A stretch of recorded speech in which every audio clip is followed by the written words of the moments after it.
퇴근길에 좋은 파트너 YTN 뉴스 FM 뉴스 정면 승부.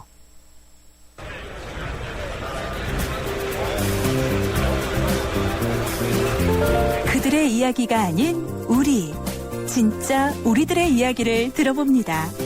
시장에서 만난 오늘의 민심, 시장의 소리. 네, 안녕하십니까. 신곡시장의 배추사랑 나온 최정식입니다. 전기요금은 좀 안 올렸으면 좋은데 올려서 좀 안타깝습니다. 물가값을 잡는다면 못 잡고 자꾸 그게 뭐 전기에 그런 것만 올리면 물가값 잡을 수가 없잖아요. 꼭 그 서민들한테 그렇게 올려야 되냐. 왜 여태껏 안 올리다가 가격 중에 또 올리는 그것도 뭐 그렇고 원인은 그렇잖아요. 금년 여름에도 전기 부족한 거는 그 완전히 많이 섰는 상태 때문에 그렇잖아요. 그렇다고 있는 사람들, 기업이 그렇다고 더 내는 건 아니잖아요. 지금 뭐 경기가 지금 바닥을 치고 있는데 자꾸 공공요금만 오른다고 하니 이거 수도요금도 안 오른다고 볼 수도 없는 거고. 38,000원 이렇게 정도 나올 거예요. 그렇게 많이 오른 건 아니죠. 우리 집으로 가정하고 한 500~600원 정도 오르겠지. 부담이야. 그거 가지고 큰 부담이라고는 안 하는데 자꾸 이제 물가값이 오른다고 하니까 그것이 이제 안 좋은 거죠. 네, 뉴스 정면 승부 3라운드입니다. 오늘 시장의 소리는요, 전기요금 인상 문제와 관련해서 신곡시장에 배추 사러 나오신 최정석 씨의 의견을 들어봤습니다. 경기도 안 좋은데 전기요금을 비롯해서 공공요금이 줄줄이 인상되는 것 같아 정말 힘들다, 이런 의견 주셨네요. 정부 당국자 이 부분 꼭 좀 명심하셔야 될 것 같아요. 그리고 오늘 뉴스 정면 승부 yes or no 여러분과 함께하는 질문은 일제강점기 피해자 배상 문제, 우리 정부가 적극적으로 나서야 할까요? 인데요. 1575님은 이런 의견 주셨습니다. 추가 자료도 나왔으니 이번 기회를 계기로 보상을 철저히 요구해야겠죠. 전 세계에 일본의 만행을 알려야 합니다. 라고 이렇게 의견 주셨고요. 2828님은 응답자 중 99.9%가 예스일 것입니다. 적어도 한일전 챙겨보고 태극기나 애국가가 울릴 때 눈시울이 뜨거워져 본 사람이라면 예스입니다 하면서 이렇게 물음표. 네, 느낌표네요. 네, 느낌표 덧붙여 주셨습니다. 감사합니다. 휴대전화 우물정 0945번으로 여러분들의 다양한 의견 받고 있습니다. 뉴스 정면 승부 3라운드요. 잠시 뒤에 스포츠 소식부터 들어보죠. 월요일 친구 생일, 화요일 본부 모임, 수요일 동창회, 목요일 거래처 김과장, 금요일 불금, 토요일 오늘 밤 어때? 이런 간장 간은 언제 시하는 거야? 식약처 인정 유산균 발효다시마 추출물 함유 모닝케어 플러스가 알코올성 간 손상으로부터 간을 보호하는 데 도움을 줄 수 있습니다. 굿모닝 간 모닝케어 플러스. 본 제품은 건강기능식품입니다.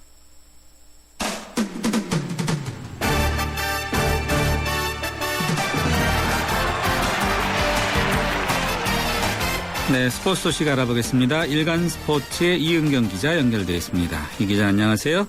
네, 안녕하세요. 어제 한국과 러시아 월드컵 축구 대표팀 간의 평가전 새벽 1시 정도에 끝났었는데 이 경기를 치른 대표팀이 오늘 귀국했죠? 예, 조금 전에 이제 인천공항으로 귀국을 했고요. 네.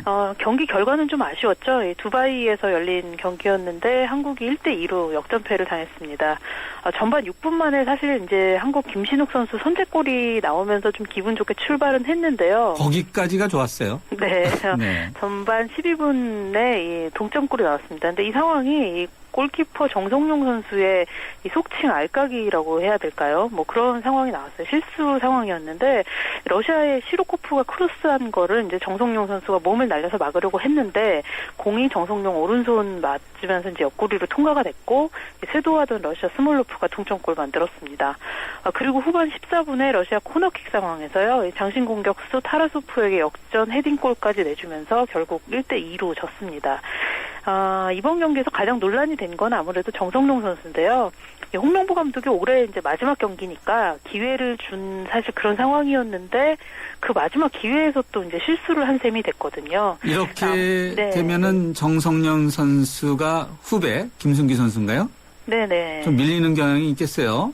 글쎄 그건 뭐 아직 속단할 수는 없습니다. 왜냐하면 그 정성용 선수가 경험에서 지금 아주 압도적으로 앞서고 있고 있고 단점이라면 이제 최근에 심각하게 컨디션이 저하됐다는 건데요. 네. 반면에 이제 경쟁자 김승규 선수는 최근 리그에서도 아주 컨디션은 쾌조의 컨디션인데 사실 A매치 출장은 3경기밖에 되지 않거든요. 그래서 월드컵 본선이라는 무대에서 누구를 세워야 될지 아마 홍 감독이 좀 고민이 깊을 텐데요. 오늘 귀국 인터뷰에서 정성용 선수는 비행기 안에서 정말 이런 저런 생각 많이 했고 하지만 네. 예, 변명하고 싶지는 않다. 좀 네. 내년까지 지켜봐 달라 이런 말을 했습니다. 네, 내년까지. 근데 올해가 한 달 남았고 내년 1월에 또 국내파를 테스트한다는 그런 이야기도 있네요. 네, 정성용 선수, 뭐, 골키퍼들은 지금 다 국내파, 그리고 뭐, J리그 선수도 있고, 뭐, 하니까요. 무조건 이제 전지훈련 다 가거든요, 골키퍼들은요. 그래서 예. 아마도 1월 전지훈련이 진짜 관건이 되지 않을까 하는 생각입니다. 네. 23명이 월드컵에 가나요? 네, 네. 이 23명 명단에 들으려면 정말 경쟁이 치열하겠어요. 예, 네. 그렇죠. 골키퍼는 사실 이제 3명이 엔트리에 들어가긴 하는데, 예. 실제로 경기에서 본선에서는 주로 1명만 뛰잖아요. 그래서 네. 이제 그 3명이 주전 자리를 놓고 벌이는 경쟁이 사실 이번처럼 이렇게 치열했던 거는 글쎄 말이에요. 처음이라는 생각이 듭니다. 예. 네. 우리가 항상 보면은 수비가 문제다 이런 얘기가 많이 나왔는데 갑자기 또 이제 골키퍼 골문이 좀 더 구멍이 커 보인다 이런 이야기까지 나와요, 이제요. 글쎄 뭐 실수를 하니까 아무래도 두드러져 보이는 부분은 있는데요. 네. 이 전문가들 얘기하는 거 들어보니까 실제로 수비진이 문제가 있기 때문에 골키퍼가 더 힘든 거지. 이 정성용 선수만 네. 가지고 탓할 문제는 아니다. 이런 이야기도 많이 합니다, 지금. 오히려 남 탓으로 이렇게 돌리는 경향이 있다. 네. 네. 예. 알겠습니다. 이 정도로 스포츠 소식 듣더라죠. 일본 축구 대표팀은 피파 랭킹 5위 벨기에를 3대2로 이겼다는 소식도 있는데 우리 축구 대표팀 정말 잘했으면 좋겠네요. 스포츠 소식 네. 여기까지 듣겠습니다. 고맙습니다. 네, 감사합니다. 네, 지금까지 일간 스포츠의 이은경 기자였습니다. 교통 상황 알아보겠습니다. 김미란 캐스터. 네, 뉴스 정면 승부 교통정보입니다. 도심 곳곳에 퇴근길 정체가 꾸준하게 이어지고 있는데요. 우선 국회대로는 인천 쪽 이동하는데 영등포 구청 사거리에서 경인 첫 번째 지하차도까지 이동 차량이 많아서 밀리고 있습니다. 반대 서강대교 방면도 신월 나들목 이전부터 경인 두 번째 지하차도까지는 밀려 지나고 있고요. 다시 영등포 구청 사거리부터 남부 교육청 앞까지도 정체입니다. 양화로는 홍대 입구역에서 동교동 3거리 지나 신촌 교차로까지 이 정체의 서행입니다. 통일로 따라 구파발 방면 서대문역에서 동명여고 앞까지 밀려 지나고 있고 이후로 연신내역까지도 신호 2번 정도는 필요합니다. 녹사평 반포대로는 예술의 전당 쪽 이동하는데 남산 이서안모터널 남단부터 한강중교 구간 밀려 지나고 있고요. 다시 또 반포대교 북단부터 서울 성모병원 사거리 구간도 차간역이 빼곡하게 좁게 이어지고 있습니다. 반대 도심 시청 쪽 이동하는 데도 예술의 전당 앞부터 반포대교 남단 쪽으로 차량이 쭉 많이 밀려 지나고 있는데요. 강남대로도 교통량이 만만치 않습니다. 신논현역부터 역삼역을 지나 지금 강남역 쪽으로 많이 밀려 지나고 있고 반대편도 제속도를 밑돌며 지나고 있습니다. 동작대로는 경문고등학교부터 이수역까지 신호 2번 정도 필요하고 반대편도 시속 20-30km 미만입니다. 현재 올림픽대로 강병우 모두 많이 밀리는 상황인데요. 우선 올림픽대로는 공항 쪽 이동하는데 청담대교부터 반포대교 지나 원효대교까지 밀려 지나고 있고요. 이후로도 서강대교부터 성산대교 구간은 시속 20-30km 안팎입니다. 반대 하남 쪽도 아직은 이동 차량이 꾸준한 상태인데요. 가양대교부터 성산대교, 다시 여의도권부터 지금 청담대교까지는 긴 정체가 이어지고 있습니다.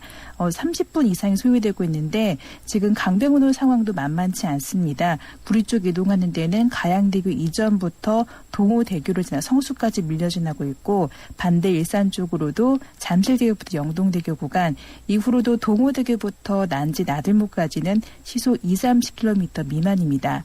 동부간선도로 외곽 쪽 이동 차량이 아직은 많습니다. 성수분기점부터 중랑교로 지나 녹천까지 긴 정체가 이어지고 있고요. 반대 도심 쪽으로도 수락 지하철도부터 월계 1교 구간은 시속 20-30km 안팎입니다. 북부간선도로 도심 쪽 이동 차량이 꾸준하게 많습니다. 구리시계부터 신내 나들목, 다시 묵동 나들목부터 하복을 램프까지는 시속 20-30km 안팎입니다. 뉴스 정면 승부 교통정보였습니다.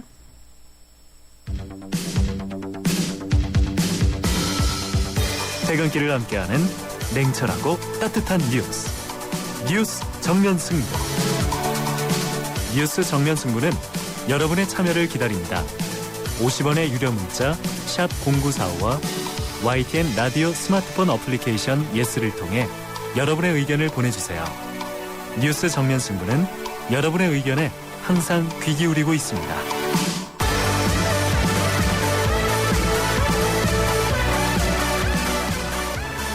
네, 뉴스 정면 승부 3라운드 세 번째 정면 인터뷰 함께 하시겠는데요. 이 앞서 속보 좀 전화드리겠습니다. 박근혜 대통령이 이르면 내일이죠. 문영표 보건복지부 장관 후보자와 김진태 검찰총장 후보자를 정식 임명할 방침인 것으로 이렇게 알려지고 있는데요. 청와대 관계자가 이렇게 말했습니다. 과거 정부에서도 경과 보고서 송부 기한을 넘어서면 즉시 임명이 단행됐었다면서 두 후보자 임명이 임박했음을 시사했는데요. 청와대의 또 다른 핵심 관계자는 인사청문회 관련된 보고서를 오늘까지 제출해달라고 요청했기 때문에 내일부터는 사실상 임명이 가능하다라고 이렇게 말했습니다. 국회 인사청문회 과정에서 드러난 흠결을 이유로 문 후보자 사퇴를 요구하고 또 황찬현 감성은장 후보자 임명 동의와 연기하겠다는 뜻을 야당이 밝히지 않았습니까? 그래서 야당은 제3의 인사 참사를 부를 것이다. 이렇게 강력하게 반발하고 있는데요. 국가정보원 등 국가기관 직원들의 대선 개입 의혹 규명과 개혁 방안 등을 둘러싸고 여야가 이게 한치의 양보도 없는 기싸움을 벌이는 와중이어서 또 여기에 인사 논란까지 겹치면서 전국은 최악의 수렁으로 빠져드는 양상입니다. 네, 전국이 참 빨리빨리 풀려야 되는데 걱정이 크네요. 네, 앞서 인터뷰 예정된 인터뷰 하겠습니다. 본격적인 김장철인데요. 배추값이 50% 이상 폭락했죠. 그래서 배추 농가의 손해가 이만저만이 아닌데 전농 충북도연맹의 김희상 사무처장 연결해서 관련된 이야기 들어보도록 하겠습니다. 김 차장님 안녕하세요. 예, 안녕하세요. 네, 배추값이 많이 떨어졌죠? 예, 그렇죠. 지금 예년에 비해서 이제 최근 몇 년 사이에 네. 김장철 배추 가격 중에서는 가장 많이 떨어졌다고 봐도 되죠. 한 3, 4년 사이. 3, 4년 사이에요. 네. 예. 한 포기에 얼마 정도 합니까? 지금 보통 이제 저희가 이제 밭대기 거래라고 그래서요. 네.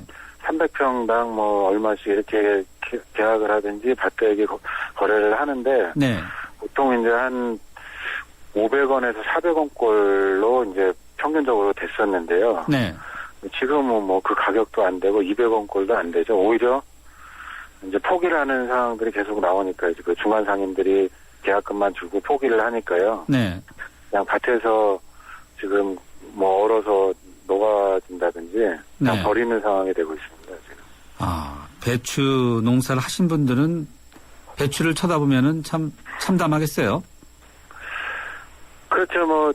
계약을 하고 계약금을 받은 배추라 내가 내 마음대로 어떻게 처분을 하지도 못하고 치우지도 못하고 그냥 바라만 보는 거죠. 지금 이제 점점 날이 추워져서 네. 놔두면 놔둘수록 배추가 더 못 쓰게 이제 망가지는데 네. 어떻게 비닐을 덮는다든지 어떻게 할 수도 없는 상황이 되는 거죠. 자꾸. 네. 배추값이 왜 이렇게 떨어졌다고 보세요? 글쎄요. 일단은 예년에 비해서 이제 채소류다 보니까 예. 재배 면적이 조금만 늘어도 예. 가격 변동의 차이가 많이 있는 특성이 있다 보니까요. 예. 워낙에 이제 올해 다른 밭작물 가격이 없다 보니까 예. 배추 면적이 일부 좀 늘은 경향도 있고요. 예. 또 하나는 이제 중국산 배추나 절임 배추, 김치 이런 게 이제 좀 더 많이 늘은 것 같더라고요. 작년까지 김장철 배추 가격이 좋다 보니까요. 예. 그래서 농민들이 볼 때는 한 두 가지 이유 때문에 네. 올해 특히 배추 가격이 폭락하지 않았나 이렇게 보고 있습니다. 결국 유통구조가 좀 문제라는 거네요. 예, 그렇죠. 이걸 어떻게 바로잡을 수는 없나요? 지금 여러 이전 정부서부터 지금 현 정부에서도 농산물 유통을 개선하기 위한 노력들을 한다고는 하는데 예.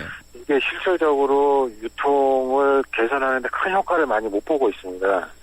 이제 그 가장 큰 이유는 이제 농산물 가격 자체를, 유통 자체를 이제 시장 가격에 맡기는 정책만을 고집하다 보니까 예. 이게 시장에 얼마나 유통이 되느냐에 따라서 가격 변동폭이 클 수밖에 없고요. 네. 그런데 이제 생산자 농민은 그럼으로 해서 자꾸 이제 피해만 보고 손해만 늘어나고 도시민들도 이제 자꾸 가격이 오를 때는 더 비싸게 사고 네. 가격이 폭락하더라도 그 같은 가격으로 계속 사게 되는 이제 이런 문제가 있는데 일단은 유통구조 자체를 네. 뭐 여러 가지 개선하겠다고 정책들은 발표를 했는데 예. 실질적인 이제 시장 가격에 맡겨서는 뭐 네. 유통구조 개선을 대사하는데 뭐 기대하기는 어렵다 저희는 이렇게 보고 있습니다. 네. 한때는 배추국장이다, 무국장이다, 뭐 이거 담당 공무원, 고위 예, 공무원들을 두고도 했는데 이게 거의 힘들다. 그러면 김 차장님께서 보실 때 정책적인 제안, 정부 측에 하고 싶은 말씀 있으면 해주시죠. 예.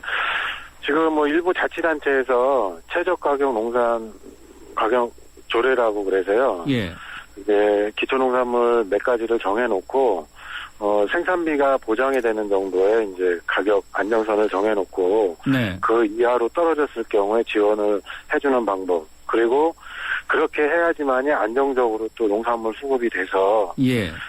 사 먹는 도시민들도 안정적인 가격으로 살 수 있는데요. 네. 이런 걸 지방자치단체들도 적극적으로 하고 특히 예. 이제 정부에서는 기초농산물에 대해서만큼은 네. 정부 국가 수매를 통해서 예. 안정적인 가격으로 농민들에게 사들여서 네. 그거를 다시 이제 공급하는 그러니까 결국에는 정부가 이걸 적극적으로 개입하지 않고서는 네. 해결하기가 어렵다 이렇게 보고 또 뭐 여러 가지 계약 재배나 유통 산지 유통센터 설립 이런 여러 가지들도 이야기는 지금 추진은 하고 있는데 예. 실제 이제 그런 큰 효과를 못 보고 있는 게 지금의 현실이라 예. 정부의 적극적인 개입이 좀 예. 필요하다 이렇게 보고 있습니다. 예, 알겠습니다. 김 차장님 오늘 말씀 여기까지 듣도록 하겠습니다. 고맙습니다. 예. 네, 정북 당국자가 우리 김희상 처장님 말씀을 좀 더 세게 들었으면 좋겠네요. 지금까지 전농 충북도연맹의 김희상 사무처장이었습니다. 2013년 총결산 하이마트 전국 동시 세일 김치냉장고 TV 세탁기를 결산 특가로 최고 200만 원 캐시백과 최고 24개월 카드 혜택 이상 혼수 고객을 위한 최고 100만 원 추가 혜택까지 모두 놓치지 마세요. 전국 350여 개 매장에서 11월 8일부터 12월 1일까지 전자제품 살 땐 하이마트로 가요. 한 달쯤 살고 싶은 유럽 탑10 개표 결과입니다. 스페인 론다와 이탈리아 칭케테레가 역시 상위권이군요. 1위는 이런 데라면 정말 내가 사랑한 유럽 탑10 투표 결과는 travel.koreaneer.com에서 대한항공 유럽 11개 도시 최다 노선 운항 Excellence in flight. Korean Air. 네, 앞서 배추가 폭락 관련 인터뷰 들으시고 많은 분들이 의견 주셨는데요. 배추값 싸면 싼 대로 좋아했는데 배추 심고 키우는 분들의 이야기를 들어보니까 참 마냥 좋아할 일이 아니었다 이런 내용입니다. 네, 의견 감사합니다. 정면 승부 3라운드 여기서 마무리하고요. 잠시 뒤 4라운드에서 찾아뵙겠습니다. 4, 6, 24, 4, 5, 20. 아이들에게 처음 구구단을 외우게 할 땐 마음이 찡합니다. 이제 치열한 공부의 세계로 들어가는 것 같아 어른으로서 미안함을 느끼죠. 그런데 정작 아이들은 즐거워하는 경우가 많습니다. 이런 생각이 들어요. 우리가 모르는 공부의 즐거움을 아이들은 알고 있다는 생각. 그 즐거움이 중학교, 고등학교까지 계속될 수 있게 하는 것이 우리 어른들이 해야 할 일 아닐까요? 아이들을 잘 부탁합니다. 아이들이 만들어갈 미래를 잘 부탁합니다. 이 캠페인은 공부를 안다. 대교와 함께합니다.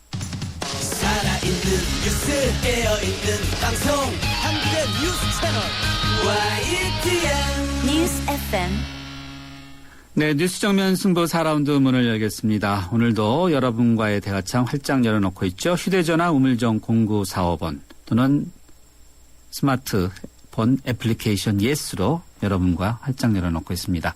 정면 승부 4라운드요. 잠시 뒤 경제뉴스 살펴보겠습니다. 갑작스런 질문 하나 드릴게요. 글로벌이란 뭘까요? 수출? 세계화. K-pop 599개 부품 회사들이 자동차 회사와 함께 해외로 진출했다는 뉴스. 이건 어때요? 이렇게 따뜻하고 기분 좋은 글로벌. 더 나은 미래를 향한 동행. 현대자동차그룹. 마케팅 인사이트 고객 서비스 만족도 2년 연속 1위. 쉐보레 11월 혜택. 쉐보레차 구매하고 최대 120만 원 지원받고 스파크나 크루즈 디젤 최대 3년 무이자로. 최대 3년 1.9% 초저리로 할부까지. 지금 당장 쉐보레로. 11월 30일까지 일부 차종 제외. Chevrolet, find new roads.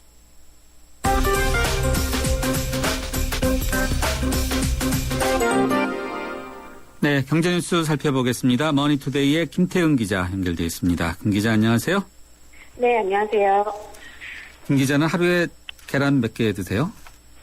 하루에까지는 아니고 자주 먹는 거는 확실한데요. 네, 요즘 계란값이 비싸다고 하는데요. 네, 요즘 과일과 농산물 가격은 많이 떨어져서 농가가 시름이라고 하는데 계란은 반대입니다. 지난 여름 폭염에 닭들이 많이 폐사한 데다가 소비자들의 수산물 기피로 계란 수요가 더 늘었기 때문입니다. 경기 지역 기준으로 계란 도매 가격 특란 10개 기준으로 지난 6월에는 1,200원대였는데 이달에는 1,600원대로 올라섰습니다. 지난해 같은 기간과 비교하면 50%가량 오른 가격입니다. 이러다 보니 소비자들이 많이 찾는 30개들이 계란 한 판 가격이 6,000원을 훌쩍 넘고 있습니다. 계란값이 제자리를 찾기 위해서는 산란계 숫자가 다시 늘어야 하는데 업계에서는 내년 상반기까지도 계란값 강세가 이어질 수 있다고 보고 있습니다. 네, 내년 상반기까지. 그렇게 되면 또 계란을 많이 쓰는 음식들도 있고 또 빵에도 많이 쓰이지 않나 싶은데 그렇죠. 여기에도 또 물가 인상이 이루어지지 않을까 생각이 드네요. 네. 네. 한국과 중국 간의 FTA 자무역 협정 협상이 이루어지고 있는데 이와는 더불어서 별건이죠. 한국과 캐나다 간의 FTA 협상이 다시 시작되나 보죠?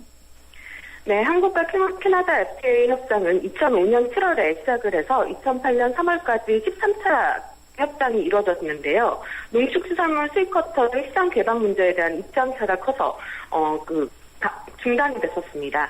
그런데 이 한국 캐나다 FTA 공식 협상이 오는 25일 다시 재개됩니다.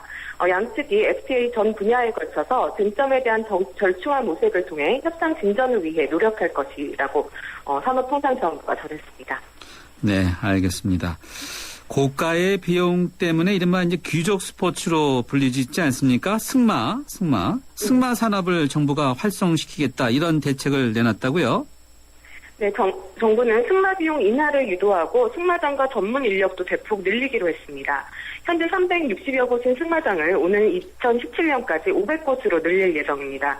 또 승마 전용마도 연 1,000마리씩 공급할 계획입니다. 승마 산업 규모를 키워서 한 차례 승마 비용을 1회당 3만 원 정도로 낮추고 장비값도 25% 정도 떨어뜨린다는 계획입니다. 승마 수요도 늘릴 예정인데요. 주말 승마 스포츠 참여 학교를 지금의 37곳에서 100곳으로 확대하고 승마 대회도 30회로 6차례 늘릴 계획입니다. 이를 통해서 현재 68만 명에 이르는 승마 인구가 오늘 2017년이면 200명까지 늘어날 것으로 기대하고 있습니다. 네, 잘 들었습니다. 오늘 경제뉴스 브리핑 여기까지 듣겠습니다. 고맙습니다. 감사합니다. 네, 머니투데이의 김태은 기자였습니다.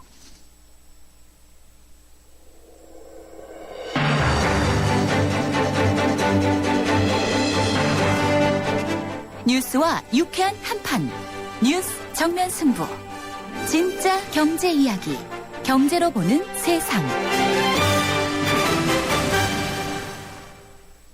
네, 경제로 보는 세상 코너입니다. 연말이 다가오고 있죠. 해마다 이맘때면은 우리나라 경제가 과연 어떤 모습인가 이런 예측들을 각 기관들이 하나씩 이렇게 내놓고 있는데요.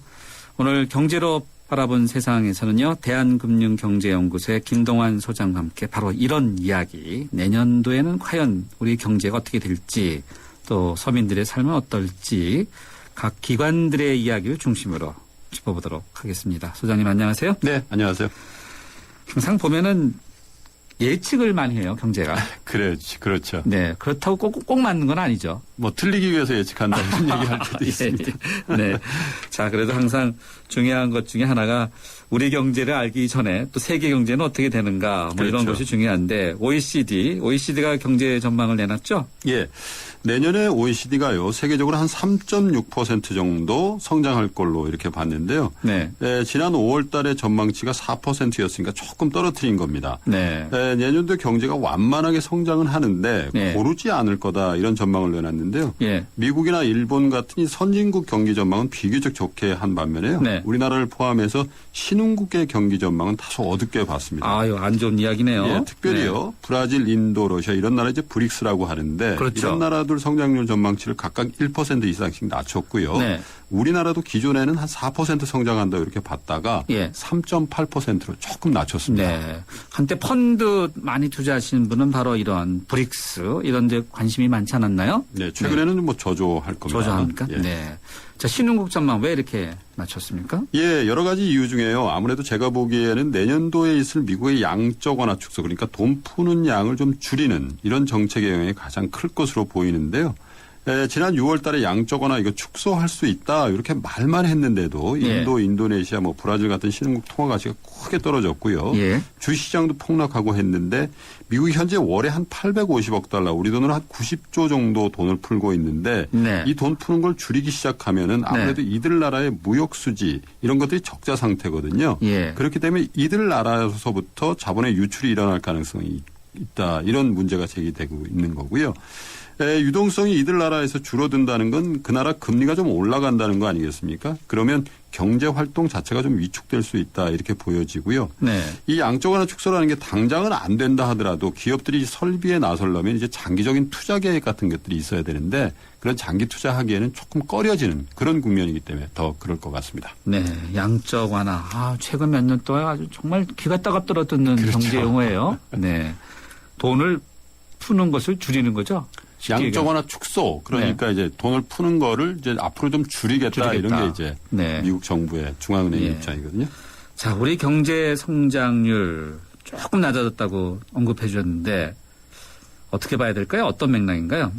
예, 우리 경제 성장률을 0.2%포인트 정도 낮췄는데요. 예. OECD가 지적한 건 이런 겁니다. 우리 경제는 이제 수출이 전체 GDP의 절반 이상이기 때문에 이런 대외 변수, 특별히 환율 변화에 민감한데 내년에 이 수출 중심의 우리 경제 환경이 조금 더 어려워질 것으로 본 건데요. 네. 특별히 OECD가 주목하고 있는 거는 가계부채 문제하고요. 예. 부동산의 하락세가 민간의 소비를 좀 억제할 가능성이 있다. 이렇게 제기를 한 건데 네. 이 소득이 정체된 상태에서 빚을 갚는 데 쓰는 돈이 불어나고 있는 거니까 또 집값이 빠지고 있는 거니까 겁이 나겠죠. 민간에서.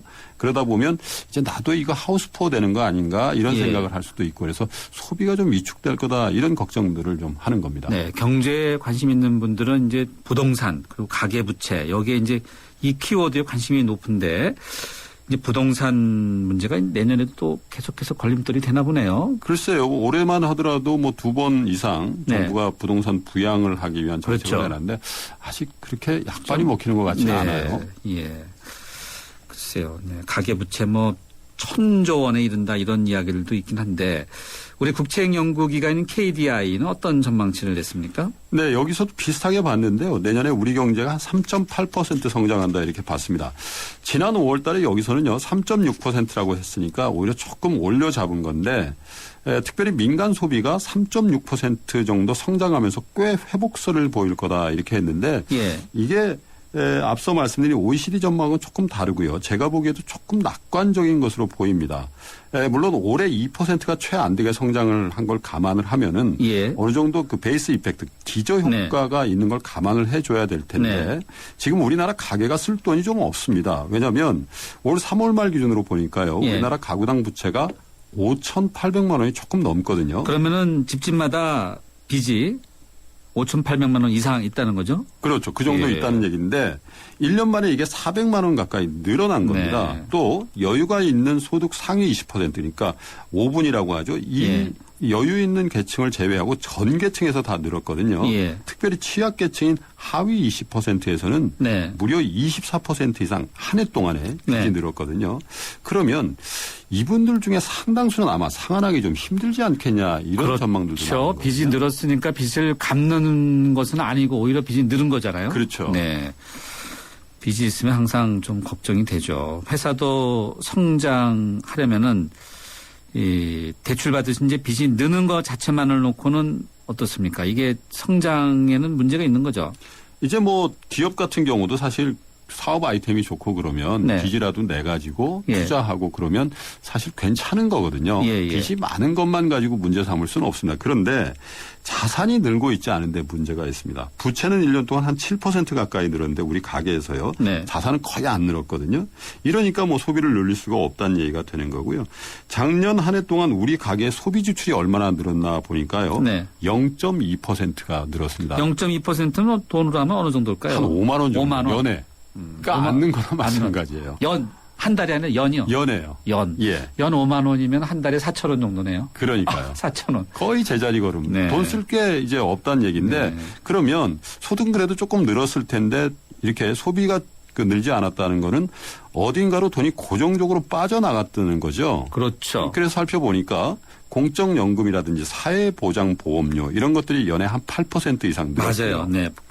봉급본트 이렇게 보면은 그렇죠. 항상 그런 것이 꼭 빠져나가요. 예. 네. 그리고 대출 이자 갚는데 한 7% 이상 예. 올렸고요. 예. 세금도 4% 가까이 그렇죠. 늘었다는 겁니다. 네. 여기에다가 비자발적으로 뭐 좋아서 지출하는 거가 아닌 이런 비용들이 많이 늘었는데 통신비가 한 8% 가까이 늘었고요. 네. 의료비가 5%, 주거비가 네. 4% 가까이 늘었기 때문에 예. 결과적으로 어떻게 되냐면 식료품비마저 줄인 상황이다. 이렇게 그렇겠네요. 정리가 되거든요. 네. 그리고 이자 지출만 하더라도 올해 네. 전세자금 대출 얼마나 많이 늘었습니까? 그리고 내년에는 아마 올해보다 금리가 좀 올라가지 않겠나 이렇게 보여지는데 예. 이러면 또 이자 부담이 더 늘거든요. 네. 그리고 내일부터 당장 전기요금도 오르지만 공공요금 인상도 만만치 않아서 저희 가게에서 소비를 과연 KDI 전망처럼 이만큼 늘릴 여력이 있는지 이거는 조금 제 생각은 좀 다릅니다. 소장님 말씀 들어보니까 그러네요. 많은 분들이 제 주변에 있는 분들의 경우에 보면은 돈을 좀 받긴 받는데 뭐 빠지고 나면 뭐 없다고. 없죠. 차포 떼고 뭐 졸 떼고 나면 아무것도 없다고. 바로 마이너스 통장으로 네. 들어가야 되는 거죠. 계속 반복된다고 그런 얘기를 많이 하는데 결국 가계 부채가 문제 아니겠습니까? 그렇죠. 네, 이게 심각하긴 심각한가 보네요. 올 한 해요. 우리나라 가구당 빚 갚는 데 쓴 돈을 보니까요. 평균 700만 원이 넘습니다. 한 해 동안 20%가 느는 건데요. 네. 특별히 자영업자들의 상황이 더 심각한데요. 가구당 한 8,800만 원 정도 부채를 갖고 있거든요.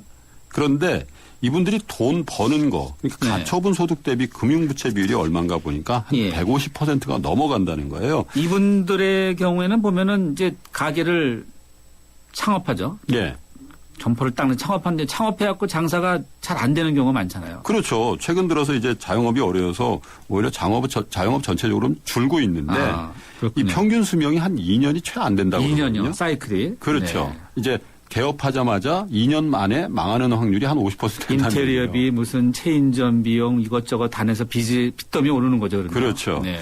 그런데도 50대 자영업 창업은 계속 늘고 있다는 겁니다. 바로 이제 베이비 부머 세대들이 은퇴를 하면서 골목 상권에 가서 치킨집이나 떡볶이 가게 이런 것 계속 연다는 뜻이 되잖아요. 주변에 보면 치킨집이 상당히 많아요. 그러니까요. 이름 간판은 조금씩 다른데. 이분들이 대부분 이제 베이비 부머로 창업을 해본 경험이 없는 분들이 대부분이거든요. 근데 이분들이 한 번 내지 두 번 자영업을 실패하게 되면 결국 사회 취약계층으로 떨어지게 되고요. 그러면 자연히 빚을 상환하기가 좀 어려워질 거고요. 그러면 연초에 우리가 했던 행복기금 같은 이런 어떤 사회적인 비용 같은 거에 또 들어가게 되는 이런 악순환 구조에 저희 사회가 있다. 이런 염려들이 많이 나오는 겁니다. 그러면요. 많은 분들이 도대체 경제가 조금 좋아졌다라는 이야기하고 뭐 경제 성장 뭐 3% 4% 이야기하는데 또 무역수지가 흑자다 그러는데 그 많은 돈들은 다 어디 간 거예요? 그게 이제 문제예요. 우리나라 수출 뭐 역대 최고치고 무역수지 흑자도 역대 최고치고. 그런 보도 언론에 많이 나오잖아요. 뉴스 속보해 갖고요. 또 한국은행에 쌓여있는 외환보유액도 사상 최고치라고 그러는데 과연 돈이 어디로 갔나 이게 그런 문제인데. 보도 보면 화내시는 분들 많아요. 그러게. 그래서 살펴보니까요. 지난 2000년부터 작년까지 우리나라 국가 총소득에서 차지하고 있는 가계소득 이 비중이 한 12년 동안에 10% 이상 준 걸로 나타났어요. 아, 그렇군요. 그러면 결국 어디가 돈을 가져갔냐면 기업 소득이 그만큼 늘었다는 뜻이 됩니다. 가계소득, 기업소득이 일종의 이런 제로섬 게임인가 그렇죠. 보네요. 예. 결국 기업들로 돈이 많이 흘러갔다는 얘기인데 오늘 낮에 나온 보도를 보니까요. 우리나라 대기업 10대 그룹들만 하더라도 440조가 넘는 사내 유보금을 가지고 있고요. 이게 3년 전부터 무려 40%나 늘었다는 겁니까? 사내 유보금이라는 거는 그냥 돈을 통장에 갖고 있다 이렇게 그렇죠. 보면 되나요? 수익 중에서 배당하고요. 투자 안 하고 그냥 그 유동성 자금으로 갖고 있는 사내 유보금이 440조가 넘는다는 뜻인데요. 이게 투자 안 하고 쌓아두는 돈이 그만큼 많으니까 사실 일자리를 제대로 안 만들어지는 거고요. 일자리도요. 그리고 가계소득은 따라서 안 늘다 보니까 소비는 여전히 부진해진 상태인데 이게 문제가 뭐냐면 가계소득이 1% 늘면은요. 소비는 따라서 한 0.9% 따라서 느는데요. 기업소득이 1%가 늘게 되면은 소비가 0.1에서 0.2%밖에 안 늘거든요. 기업 소득이 많이 는다고 해서 이 소비가 느는 건 아니네요. 그러니까. 그렇죠. 일자리를 만들고 또 급여도 올려주고 뭐 하청업체한테 돈도 많이 가고 그러면 이게 좀 올라갈 텐데 지금까지 통계적으로 보면 그런 이제 효과가 없다는 걸로 나타나는 거거든요. 당연히 내수가 이러니까 살 수가 없는 거고 대기업이 잘 보면 아까 말씀드린 것처럼 중소 납품업체도 좋아지고 일자리 더 만들어지고 월급도 올라가니까 윗목도 따뜻해진다. 이런 게 이제 낙수 효과라고 하는데 사실은 이런 낙수 효과가 생각만큼 이렇게 많지 않았다. 이것도 문제로 지목이 됩니다. 대기업을 잘 되게 해주는 선순환을 시키면 우리 경제가 잘 돌아가고 이 서민들의 이 주머니도 두툼해질 거다. 이런 얘기가 별 효과가 없다는 얘기네요. 그렇죠. 지난 정부 때 비즈니스 프렌들리해서 고환율 정책해서 법인세도 그럼요. 좀 많이 좀 낮췄나요? 낮춰주고요. 근데 그게 사실 서민들, 중소기업, 자영업자들한테까지 이렇게 윗목까지 따뜻해지는 효과는 그렇게 많지 않았다. 이런 얘기죠. 흔히들 이제 삼성전자 이야기를 많이 하지 않습니까? 우리나라 대표 기업이자 세계 최고의 전자 기업인데 삼성전자는 항상 보면은 이제 그 실적 나올 때면 사상 최대가 항상 앞에 붙어 있어요. 그렇죠. 그러면 우리 가게와는 큰 관계는 없는 거죠. 이게요, 삼성전자 때문에 우리 그 기업들의 어떤 착시 효과 같은 것들을 좀 저희가 생각해 봐야 돼요. 돈이 이제 기업으로 갔다 그러면 전 기업들이 다 좋아진 거냐 이렇게 생각하실 수가 있잖아요. 그런 생각이 들 때가 있죠. 그런데 상반기에 우리나라 500대 기업이 낸 영업이익이에요. 3분의 1이 삼성전자 한 회사에서 낸 겁니다. 3분의 1이요? 그러니까 삼성전자 실적을 빼고 나면요. 나머지 대기업들 이익은 굉장히 많이 줄어든 결과가 나오는 거거든요. 또 삼성그룹이 요즘 잘 나간다 이런 얘기를 하는데요. 삼성그룹 내에서도 삼성전자를 빼면은 영업이익이 늘고 있는 회사가 별로 없습니다. 전자 계열의 삼성 SDI나 삼성전기 같은 회사도 이 삼성전자가 주는 물량이 아니면 이익 내기가 좀 힘들어 보이고요. 삼성 엔지니어링 같은 회사는 올해만 1조 넘게 손실을 내기도 했는데요. 그래서 삼성그룹 다니는 친구들을 만나보면은 삼성그룹에는 삼성전자하고 삼성후자가 있다. 이런 얘기들을 농담 삼아서 하더라고요. 재밌는 표현이네요. 삼성전자와 후자. 앞서 올해만 1조 원 넘게 손실을 냈던 삼성 엔지니어링 같은 경우는 주가가 굉장히 많이 빠졌었어요. 자, 흔히 이제 삼성전자와 한국을 이제 비유하는 나라가 핀란드와 노키아 이런 이야기 많이 하는데 우리도 그러면 걱정을 해야 되나요? 걱정스러운 면이 좀 있어요. 그런데 일단 삼성전자하고 노키아를 단순 비교하기는 조금 어려울 듯해요. 왜냐하면 노키아라는 회사가 휴대전화 사업에 올인을 한 반면에요. 삼성전자는 뭐 반도체, 디스플레이, 뭐 가전, 모바일 이렇게 사업 포트폴리오가 좀 다각화가 돼 있기 때문에 조금 더 안정적으로 보이긴 합니다. 그런데요. 삼성전자 내에서도요. 지난 몇 년간 이익을 주로 낸 건 이제 모바일 쪽 휴대전화 사업 부분이거든요. 그래서 이제 가전이나 디스플레이 같은 경우는 실적이 좋지 않고요. 반도체도 올 들어서 개선 추세는 있지만 가격이 죄송합니다. 이 반도체 가격이 영향을 받는 이 전형적인 시황 산업이기 때문에 앞으로 어떻게 될지 모른다 이런 얘기들도 많이 나오죠. 스마트폰은 세계 시장 1인가요? 아이폰하고 압도적으로 1위죠. 압도적인 인가요? 그 모바일 분야에서 얼마나 더 1등을 할 수 있느냐. 근데 중국 업체들의 추격도 만만치 않지 않습니까? 그렇습니다. 올해 3분기 스마트폰 점유율을 보니까요. 1위가 단연 삼성전자고요. 2위가 애플이고 3, 4위가 중국의 하웨이하고 레노버라는 회사예요. 레노버 그 조그만 컴퓨터, 네, 예. 노트북 같은 그런 건 그렇죠. 많더라고요. 저가에. 예. 네. 그런 거 만드는 회사인데 예. 원래 3위가 우리나라의 LG전자였거든요. 근데 예. 5위로 추락을 한 겁니다. 그런데 이 10위 안에 드는 중국 업체들을 4개나 되는데 이걸 다 합치면은 예. 시장 점유율이 전 세계에서 20%가 좀 넘어가거든요.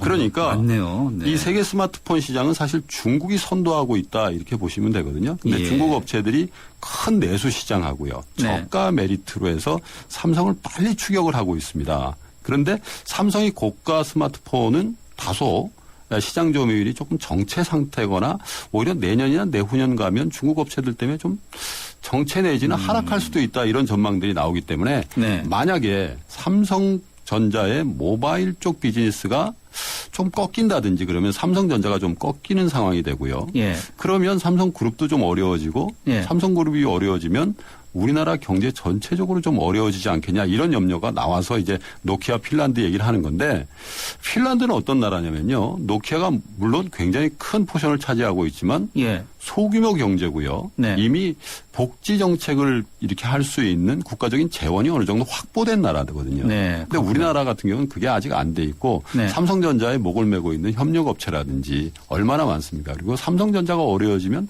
나머지 재벌그룹들은 얼마나 어려워질까? 이런 생각해보면 정말 등골이 좀 오싹할 때도 있습니다. 네.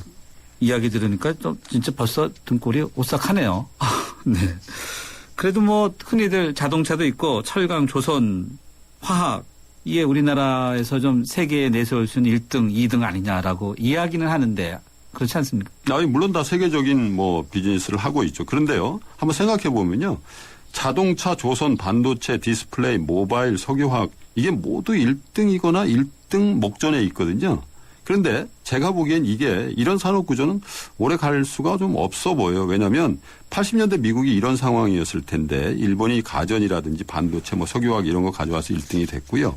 10년 전에는 일본의 자리를 우리가 상당히 많이 가져왔잖아요. 그래서 우리가 지금 네. 1등 한다 이런 얘기인데 이제 거꾸로 서서히 중국이 우리한테 가져가려고 하거든요. 사실 중국 때문에 우리가 그동안 좀 특수를 노린 면도 그렇죠. 많고요. 네.